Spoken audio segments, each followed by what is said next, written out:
दोस्तों आज भारत और श्रीलंका की टीम के बीच दूसरा टी20 मुकाबला खेला गया, जहां इस बड़े मैच में भारत ने टॉस जीतकर गेंदबाजी करने का फैसला किया और जब इसके बाद श्रीलंका की टीम पारी की शुरुआत करने उतरी तो फिर उनकी शुरुआत इस मैच में एक बार फिर से काफी शानदार रही थी। लेकिन दोस्तों इस बार 26 रन के स्कोर पर अर्शदीप सिंह ने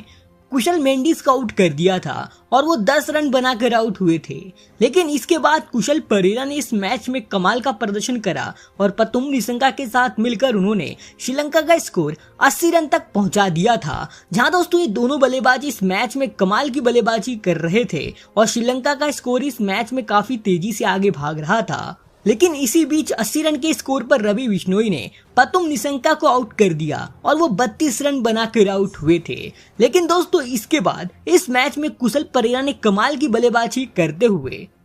31 गेंदों में अपना अर्धशतक पूरा कर डाला था और दोस्तों श्रीलंका की टीम एक बड़े स्कोर की तरफ आगे बढ़ रही थी। लेकिन दोस्तों 130 रन के स्कोर पर कमिंडू मेंडिस हार्दिक पांड्या का शिकार बने तो फिर इसके बाद श्रीलंका की हालत पूरी तरह खराब होती चली गई, क्योंकि दोस्तों इसके बाद इसी ओवर में हार्दिक ने कुशल परेरा को आउट कर दिया था और वो 53 रन बनाकर आउट हुए थे और इसके बाद श्रीलंका के एक के बाद एक विकेट गिरते चले गए और इस वजह से श्रीलंका की टीम 161 रन बना पाई थी 9 विकेट के नुकसान पर। जहां अच्छी शुरुआत मिलने के बावजूद श्रीलंका की टीम एक बड़ा स्कोर खड़ा नहीं कर पाई थी। जहां इस मैच में भारत की तरफ से रवि बिश्नोई को 3 विकेट हाथ लगी थी। उन्होंने अपने 4 ओवर में केवल 26 रन ही दिए थे, तो अक्षर पटेल ने भी 2 विकेट लिए थे और अर्शदीप और हार्दिक पांड्या को भी 2-2 विकेट हाथ लगी थी। अब दोस्तों भारत को ये मैच जीतने के लिए 162 रन बनाने थे और दोस्तों जब इसके बाद भारत की टीम टारगेट का पीछा करने उतरी तो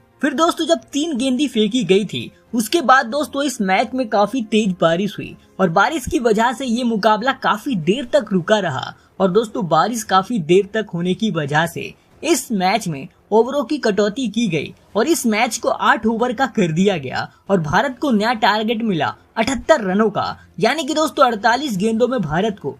अब 78 रन बनाने थे और जब इसके बाद भारत की तरफ से जायसवाल और सैमसन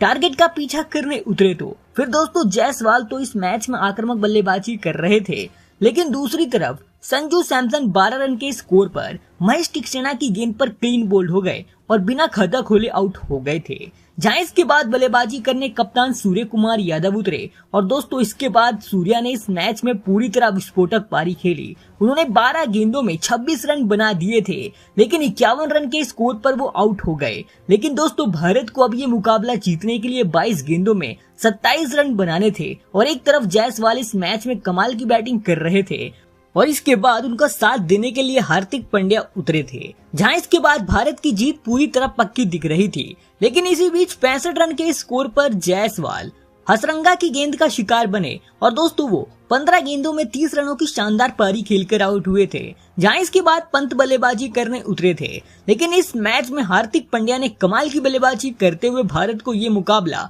9 गेंद पहले ही जितवा दिया और दोस्तों भारत की टीम ये मुकाबला आराम से जीत गई थी। भारत ने दोस्तों 81 रन बना दिए थे 3 विकेट के नुकसान पर और दोस्तों हार्दिक पांड्या केवल 9 गेंदों में 22 रनों की तूफानी पारी खेलकर नॉट आउट रहे और भारत की टीम ने ये मुकाबला 7 विकेटों से जीत लिया। इस जीत के साथ दोस्तों भारत की टीम ने इस 3 मैचों की टी20 सीरीज को भी 2-0 से अपने नाम कर लिया है।